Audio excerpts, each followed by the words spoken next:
Cheers from down under. Brenda and I are in Australia right now with visiting our oldest son, Nick, and his family, and we just so wish we could be with all of you right now, but it's best we can do. Here's Brenda. We are remembering Sonny and Carolyn, along with you, Mark and Tammy and Tony. We're in the opposite order. Tony, Tammy, Mark. I got it right. We have the sweetest memories of your family and your parents.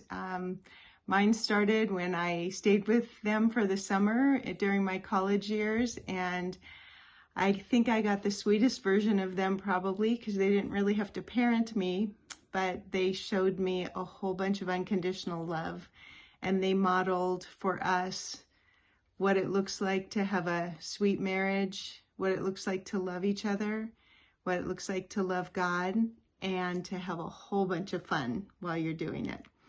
So they inspire me still, and now that I'm in the season of life that they were when I first met them, actually I'm beyond that season of life with my own grown kids, way beyond, with my own grown kids and grandkids, and I think about them very often and what they modeled for their own children, their family, and for so many that they were parents to. So Tony, Tammy, and Mark, thanks for sharing them with us, and especially you, Mark. You still lived there, and you probably were like, what in the world is this girl doing here? But thanks for being gracious and letting us into your family. And we're with you, and we love you all. So, February 2nd, 1982, I rolled into town in my 1979 Toyota Corolla with zero air conditioning, not knowing what I was in for, but hey, it was transportation.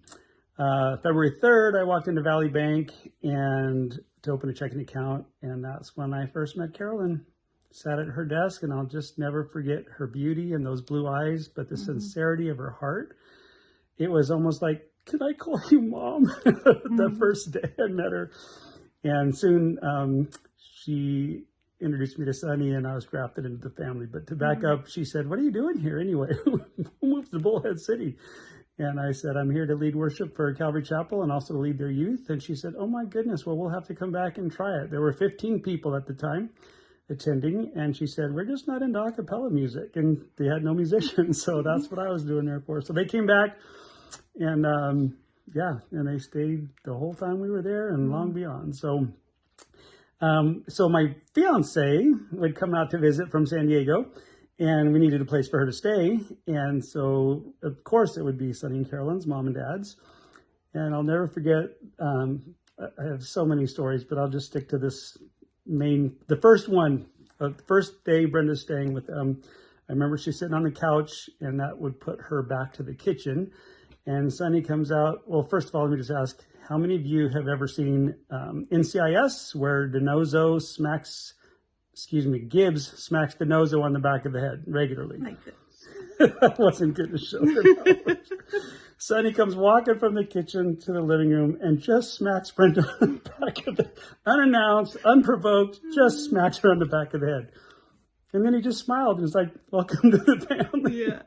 I'll never forget that. That was just Sonny. And then, of course, all the times we'd come over for lunch after church and eat junk eggs. That's just anything that's left over in your fridge, mix it with tamales and scrambled eggs, and you've got junk eggs, and they are amazing to this day.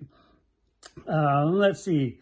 Sonny asked me to be the MC for their 25th anniversary, and he was 50, I was 25. And I remember just going, in fact, I said, Sonny, you are so old. Well, now I'm 63. Enough said. Good times, lots of fun, lots of time by the pool out back. I'm just, it's so surreal, but at the same time, I know because of their faith in Jesus that I'll see them again. And if you can't say that, I just want to, what's that? You guys hear that? It's Carolyn.